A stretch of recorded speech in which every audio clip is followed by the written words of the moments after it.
Hello friends, मैं हूं अविनाश कुमार। आज हम लोग इस वीडियो में जॉब अपडेट देने जा रहा हूं। बीपीएससी एक नए रिक्रूटमेंट बाल विकास परियोजना पदाधिकारी की इसके सिलेबस के ऊपर बात करेंगे, इसके इंपॉर्टेंट डेट्स के ऊपर बात करेंगे और इसमें एज क्राइटेरिया क्या है, सब कुछ हम लोग इस नोटिफिकेशन में क्या क्या चीज़ें, उन सभी चीज़ों के ऊपर। पोस्ट जो है 55 यानी 55 पोस्ट रखे हैं। अनरिजर्व के लिए 22 पोस्ट हैं, ईडब्ल्यूएस के लिए 5 पोस्ट हैं, एससी के लिए 9 है, एसटी के लिए कोई भी पोस्ट रिजर्व नहीं रखे गए। अत्यंत पिछड़ा वर्ग यानी ईबीसी के लिए 11 पोस्ट हैं, बीसी के लिए 6 पोस्ट हैं और पिछड़े वर्ग महिलाओं के लिए 2 पोस्ट, टोटल 55 पोस्ट रिजर्व रखे गए। और यदि बात करें दिव्यांग जो अभ्यर्थी हैं उनके लिए 2 पोस्ट रिजर्व रखे गए और जो स्वतंत्रता सेनानी के परिवार से आते हैं उनके लिए 1 पोस्ट को रिजर्व रखे गए। अब यहाँ पर बात करते हैं वेतनमान की। यदि लेवल 9 का पोस्ट है 53,100 से लेकर 1,67,800 और शैक्षणिक योग्यता की बात करें तो किसी भी मान्यता प्राप्त यूनिवर्सिटी से आप स्नातक की हो, नॉर्मल आपका ग्रेजुएशन कंप्लीट हो चुका, बैचलर आपका कंप्लीट हो चुका, इस फॉर्म को आप फिलअप कर सकते हैं। कोई भी चाहे इसके समकक्ष भी है तो आप इस फॉर्म को फिलअप कर सकते हैं, बस बैचलर डिग्री आपके पास होनी चाहिए। एज की बात करें तो 1/8/2021 वर्ष न्यूनतम आपका होना चाहिए और अनरिजर्व कैटेगरी के लिए मैक्सिमम एज 37 वर्ष है और पिछड़े वर्ग और ईबीसी के लिए, पिछड़े वर्ग महिलाओं के लिए, अनरिजर्व महिलाओं के लिए 40 वर्ष मैक्सिमम एज है और एससी एसटी के लिए और पुरुष महिला दोनों वर्ग के लिए 42 वर्ष मैक्सिमम एज है। अब आगे की ओर बात करें। अब यहाँ पर चयन प्रक्रिया के ऊपर बात करें, 2 तरह से होंगे। सबसे पहला एग्जाम होगा प्रारंभिक परीक्षा। यहाँ पर आपको जिस तरह से आपने बीपीएससी एग्ज़ाम देते हैं, बीपीएससी का एग्ज़ाम जितने भी आपने एग्ज़ाम दिया वैसा ही सिलेबस रहेगा, सब कुछ वैसे ही रहेंगे, पेपर भी वैसे ही रहेंगे। समान अध्ययन का पेपर होगा, 150 अंक का पेपर होंगे, 2 घंटे समय दिए जाएंगे और मल्टीपल चॉइस वाले प्रश्न यहाँ पर पूछे जाएंगे। इसके बाद आपका लिया जाएगा मुख्य परीक्षा। अब यहाँ पर भी जिस तरह से आप बीपीएससी मेंस एग्ज़ाम देते हैं बस उससे थोड़ा सा लेवल कम है। यहाँ पर कुछ चीज़ें जैसे यहाँ पर समान हिंदी आपके है, समान अध्ययन पेपर 1 और पेपर 2 बीपीएससी की जैसा है। और यहाँ पर एक ऑप्शनल सब्जेक्ट चुनने के लिए दिया जा रहा है। यहाँ पर जो ऑप्शनल सब्जेक्ट गृह विज्ञान, मनोविज्ञान और समाज शास्त्र या श्रम एवं समाज कल्याण, तो ये 4 ऑप्शनल है। ये 4 ऑप्शनल आपको यहाँ पर चुनने होंगे। इसके बाद आपका एक इंटरव्यू होगा तीसरे चरण में जो 120 अंक के लिए जाएंगे। प्रारंभिक परीक्षा के सिलेबस देखें तो यहाँ पर कुछ बीपीएससी के एग्जामों की तरह सिलेबस है।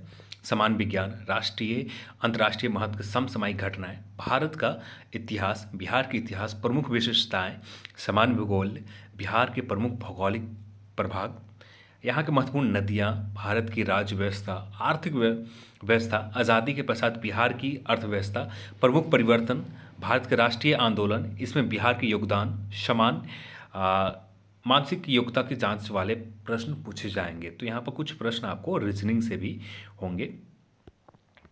आगे की ओर देखें, एक नोट में मेंशन किया गया यदि आप फॉर्म को फिलअप करते हैं प्रारंभिक परीक्षा के देने के लिए तो यहाँ पर आपको आपके पास ये चीज़ चुनना होगा।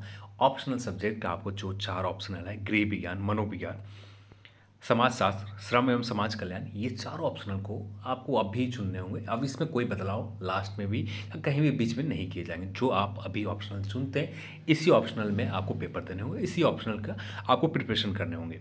तो ये ऑप्शनल एक वैकल्पिक विषय के चयन के बाद उसी प्रकार के कोई बदलाव मान्य नहीं होगा। तो यहाँ पर वैकल्पिक विषय आप सोच समझ कर ही चुनना चाहिए। यहाँ पर एक चीज़ और इम्पोर्टेंट लाइन है, यहाँ पर 2 बार फॉर्म फिलअप किए जाएंगे। प्रारंभिक परीक्षा के लिए अलग से फॉर्म फिलअप किए जाएंगे और मुख्य परीक्षा के लिए अलग से फॉर्म फिलअप किए जाएंगे। प्रारंभिक परीक्षा के लिए उम्मीदवारों के अलग से पुनः समय समय पर आवेदन आमंत्रित किए जाएंगे। जब आप प्रारंभिक परीक्षा क्लियर कर लेते हैं उसके बाद आपका मुख्य परीक्षा के लिए फॉर्म फिलअप करवाए जाएंगे। और यहाँ पर एक चीज़ होना चाहिए, जब आप मुख्य परीक्षा के लिए फॉर्म फिलअप करें दोनों में सिमिलर डाटा होना चाहिए, यानी किसी भी प्रकार का फोटोग्राफ, सिग्नेचर, कोई भी अंतर नहीं होना चाहिए, ना सर्टिफिकेट नंबर में कुछ भी इश्यूज नहीं होने चाहिए। नहीं, यदि ऐसा होता है तब आपका उम्मीदवारी रद्द कर दी जाएगी। तो यहाँ पर आप सोच समझ कर सारे फोटोग्राफ, सारे डॉक्यूमेंट्स आपको सुरक्षित रखने होंगे क्योंकि 2 बार फॉर्म फिलअप करवाए जाएंगे यहाँ पर। अब बात करते हैं एग्ज़ाम फी के लिए। तो एग्ज़ाम फीस सामान्य अभ्यर्थी जो है सामान्य वर्ग के 600 रुपये हैं। केवल बिहार राज्य के अनुसूचित एससी और एसटी के लिए 150 रुपये हैं।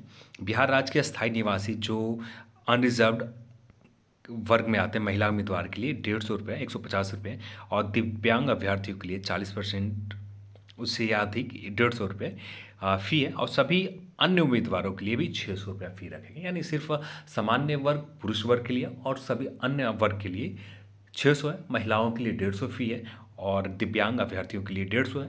SC/ST के लिए भी यहाँ पर 150 फ़ी रखे गए हैं। अब बात करते हैं इंपॉर्टेंट डेट्स, यानी फॉर्म जो फिलअप होंगे। 5 मार्च से फॉर्म फिलअप स्टार्ट होंगे, जो चलेगा 1 अप्रैल 2021 तक। तो यानी 5 मार्च से फॉर्म फिलअप होना स्टार्ट हो जाएंगे और फॉर्म फिलअप होंगे 1 अप्रैल 2021 तक। ये कुछ इंपॉर्टेंट डिटेल्स हैं जो आप सभी को जानने चाहिए थे। बस यही कुछ इंपॉर्टेंट थे।